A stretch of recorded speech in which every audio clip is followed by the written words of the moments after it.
Барыңыздарга ассаламу алейкум достор, сиздер менен мен Саттар Курбанбек жана сиз Куба Медиа каналын көрүп атасыз. Эгерде биздин каналыбызда биринчи жолу болуп атсаңыз, сөз түрдө каналга катталып, лайк басып, биздин каналга салымыңызды кошуп кетиңиз. Биз сиздерге ар дайым пайдалуу видеороликтерди тартуулаганга даярбыз иншаллах.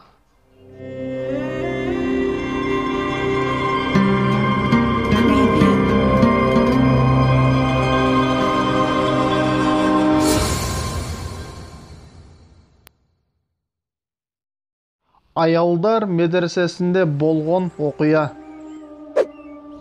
Күндөрдүн биринде аялдарга сабак өтүп жаткан учурда устазы аялдарга суроо берет. О менин окуучуларым, бүгүн силер менен бир оюн ойномокчумун. Эгер ойной тургандар болсо, доскага чыксын, деп айтат. Ошондо бир аял туруп, мен ойноймун, устаз, деп доскага чыгат. Устазы оюндун шарты мындай: сен эң жакын адамдарыңдын 20 адамдын атын жазасың дейт.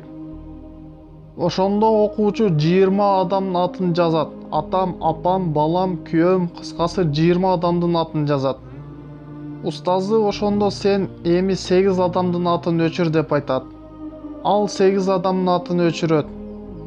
Устазы эми дагы 8 адамдын атын өчүр дейт. Ал дагы 8 адамдын атын өчүрөт. Доскада 4 адамдын аты калат. Ата, эне, бала, күйөө. Устазы дагы 2 адамдын атын өчүр дейт. Аялдын көзүнөн булак-булак жаштар агып, колу титиреп, 2 адамдын атын өчүрөт. Атасы менен апасын өчүрөт. Жалгыз күйөөсү менен баласы калат доскада. Бул оюн мындай эле оюн эмес болчу. Бардык аялдар тынч отуруп карап калышты. Устазы дагы бир адам атын өчүр дейт. Ошондо аял андан да катуу ыйлап, булак-булак жаштар агып, мен сага айтып жатам, өчүр бирөөнү, деп айтат. Аял болсо араң ыйын токтотуп, баласын өчүрөт. Доскада жалгыз күйөөсү калат. Ошондо устазы отур жайыңа деп айтат. Бир аздан соң кайра жанагы аялды чакырып, сен эмнеге өтө балдарыңа мээримдүү, сени 9 ай баккан ата-энеңдин атын өчүрдүң?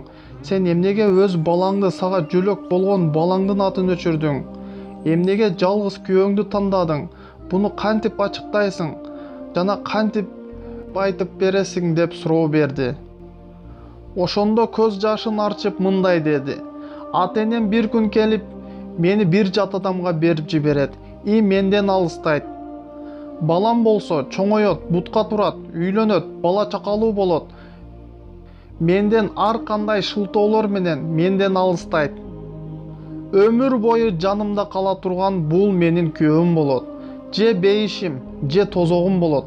Ошондуктан күйөөмдү тандадым, деп жооп берет. Бул окуя эжелерибизге, сиңдилерибизге дарс болсун, күйөөсүн кандай улуу экенин билип алыңыз деген максатта чыгардык. Азыркы учурда ушундай нерселерге күбө болуп жатабыз.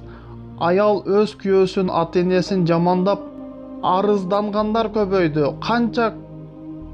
Канча берилип намаз окусаң да, күйөөн наразы кылсаң, бардык кылган жакшылыктарың жана амалдары текке кетет, кабыл болбойт. Эң негизгиси күйөөнүн ыраазы кылуу. Сен турмушка чыккычаң ата-энеңди ыраазы кылуу. Турмуштан соң болду, ата-энең сага бейишиң боло албайт. Күйөөң сага бейиш же тозок боло алат. Ошондуктан ата-энеңден күйөөңдүн ыраазычылыгы жогору турат. Бул видеороликти ар бир инсанга жеткириңиз, аялдарга сабак болсун. Сиздер менен Куба Медиа каналы болду.